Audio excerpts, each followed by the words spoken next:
Hello everyone. आप सब लोग कैसे हैं? उम्मीद करती हूँ आप सब लोग अच्छे होंगे। लास्ट वीडियो में हमने पढ़ा था तुआ एंड ज़ुआ। तुआ एंड ज़ुआ को जब हम किसी हरूफ के साथ मिलाकर लिखते हैं तो उनकी शक्ल कैसी हो जाती है और उनकी जो आवाज़ निकलती है वो किस तरीके की आवाज़ निकलती है, जो चेंजेस आते हैं वो हम लास्ट वीडियो में पढ़ चुके थे। आज की इस वीडियो में हम पढ़ेंगे आइन और गईन। आइन एंड गईन को जब हम किसी दूसरे हरूफ के साथ मिलाकर लिखते हैं तो इनकी शक्ल कैसी हो जाती है और इनकी जो आवाज़ निकलती है, जो चेंजेस आते हैं वो किस तरीके से आते हैं, वो हम आज की वीडियो में हम पढ़ेंगे। देखिए, आइन की जो ओरिजिनल शक्ल है वो इस तरीके से होती है और गईन की ओरिजिनल शक्ल ऐसे होती है, बट जब हम इनको किसी हरूफ के साथ मिलाकर लिखते हैं तो इनकी शक्ल चेंज हो जाती है। देखा, आइन को जब हम अलिफ के साथ मिलाकर लिखेंगे, आइन की शक्ल ओरिजिनल ये थी और अब जब हमने किसी हरूफ के साथ मिला के लिखा है तो वो इस तरीके की हो गई है। आइन की जो आवाज़ निकलेगी वो होगी आइन पे। आइन को हमने अलिफ के साथ मिला के लिखा है और ज़बर लगा हुआ है तो हम पढ़ेंगे आ। आइन को बे के साथ मिला के लिखा गया है और ज़बर लगा हुआ है, हम मिला के पढ़ेंगे इसको अब। आइन को बे के साथ मिला के लिखा गया है और ज़ेर लगा हुआ है तो इसे पढ़ा जाता है एप। आइन को बा के साथ मिला के लिखा हुआ है और पेश लगा हुआ है तो हम इसको पढ़ेंगे ओब। आ, अब, एब, उब। आइन को जीम के साथ मिला के लिखा गया है और ज़बर लगा हुआ है तो इसको हम पढ़ेंगे आज। आइन को जीम के साथ मिला के लिखा गया है और ज़ेर लगा हुआ है तो इसे हम पढ़ेंगे एज। आइन जीम के साथ मिला के लिखा गया है और पेश लगा हुआ है तो इसे पढ़ा जाता है ओज। इसी तरीके से आइन है, आइन को जे के साथ मिला के लिखा गया है और ज़बर लगा हुआ है तो हम यहाँ पढ़ेंगे इसको अज। ज़ेर लग रहा है तो इसे पढ़ा जाता है एज। पेश लग रहा है तो इसे हम पढ़ेंगे ओज। इसी तरीके से देखिए, गईन की जो शक्ल है यहाँ इस तरीके से है, आइन की तरह ही गईन है, बस यहाँ नुक्ता ऊपर लगा हुआ है। बट जब हम इसको किसी दूसरे हरूफ के साथ मिला के लिखेंगे तो इस तरीके से लिखेंगे। देखिए, आप यहाँ की शक्ल देखिए और यहाँ देखिए, बिल्कुल चेंजेस है।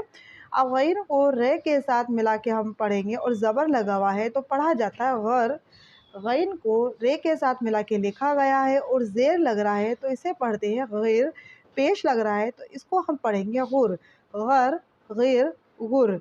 इसी तरीके से गईन शीन के साथ मिला के लिखा गया है और ज़बर लगा हुआ है तो ये पढ़ेंगे गश। ज़ेर लग रहा है तो हम पढ़ेंगे गीश। पेश लग रहा है तो पढ़ा जाएगा गुश। इसी तरीके से गईन स्वाद के साथ मिला के लिखा गया है और ज़बर लग रहा है तो इसे हम पढ़ेंगे गश। ज़ेर लग रहा है तो हम पढ़ेंगे गीस। पेश लग रहा है तो हम पढ़ेंगे गुस। गईन त्वा के साथ मिला के लिखा गया है और ज़बर लग रहा है तो ये पढ़ेंगे गत। ज़ेर लग रहा है तो पढ़ा जाता है गित। पेश लग रहा है तो हम पढ़ेंगे गुत। इसी तरीके से आइन को फ़ा के साथ मिला के लिखा गया है और ज़बर लग रहा है तो यहाँ हम पढ़ेंगे ऑफ। आइन को फ़ा के साथ मिला के लिखा गया है और ज़ेर लग रहा है तो इसे यहाँ हम पढ़ेंगे इफ़। पेश लग रहा है तो हम पढ़ेंगे ओफ।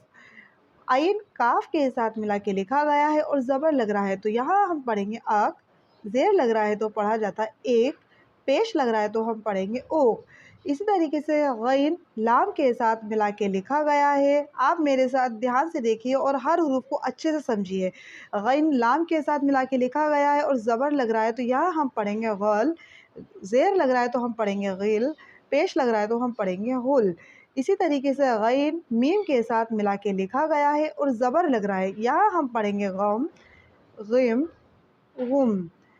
इसी तरीके से आइन एन के नून के साथ मिला के लिखा गया है और यहाँ ज़बर लग रहा है तो यहाँ हम पढ़ेंगे अन।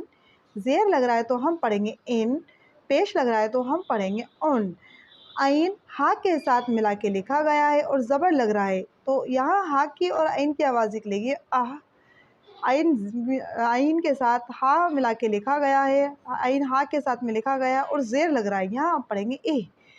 और पेश लग रहा है तो हम यहाँ पढ़ेंगे ओह। देखिए, यहाँ हमें ओनली फॉर दो बात का ख्याल रखना है कि जब भी हम आइन और गईन को किसी दूसरे हरूफ के साथ मिला के लिखते हैं तो उसकी शक्ल भी चेंज होती है और आवाज़ में भी चेंजेस आते हैं। तो हमें इन 2 बातों का याद से ख़्याल रखना है। अब आइन एंड गईन को जब दूसरे हरूफ के साथ मिला के लिखते हैं तो आइन और गईन की जो शक्ल होती है, ओरिजिनल शक्ल वो इस तरीके से होती है, और लिखी गई जो शक्ल है जब लिखते हैं हम किसी दूसरे हरूफ के साथ मिला के तो वैसी शक्ल हो जाती है। तो ये हमें देखते ही माइंड क्लिक करना चाहिए कि यह आइन और गईन है, ये दूसरी शक्ल में लिखा गया है और किसी दूसरे हरूफ के साथ मिला के लिखा गया है। इनको हम पढ़ेंगे अब, एब, उब, अज, इज, उज, अस, इज़, उज़, गर, गिर, गुर, गश, गिश, गुश, गस, गिस, गुस, गद, गिद, गुद, अफ, इफ, उफ, अक, इक, उक, गल, गिल, गुल, गम, गिम, गुम, अन, इन, उन, आह, इह, उह। ये हमने तरतीब के साथ पढ़ा है, बट जब आप सीख रहे हैं पढ़ना और समझना सीख रहे हैं, आपको इंशाल्लाह मैं उम्मीद करती हूँ कि बहुत कुछ समझ में आया होगा। अगर कहीं कुछ समझ में नहीं आया है तो आप मुझे प्लीज़ कमेंट करके बताएँ। इंशाल्लाह ताला मैं ज़रूर कोशिश करूँगी आपको समझाने की, बट इसको आप 1 या 2 बार इसको ज़रूर पढ़ें और अच्छे से समझें। बीच-बीच में से भी आप पढ़ें, कोई भी हरूफ निकालिए, पढ़िए, उसको समझिए कि आपको कितना समझ में आया है, और अगर नहीं आया है तो इंशाल्लाह मैं आपको ज़रूर बताऊँगी।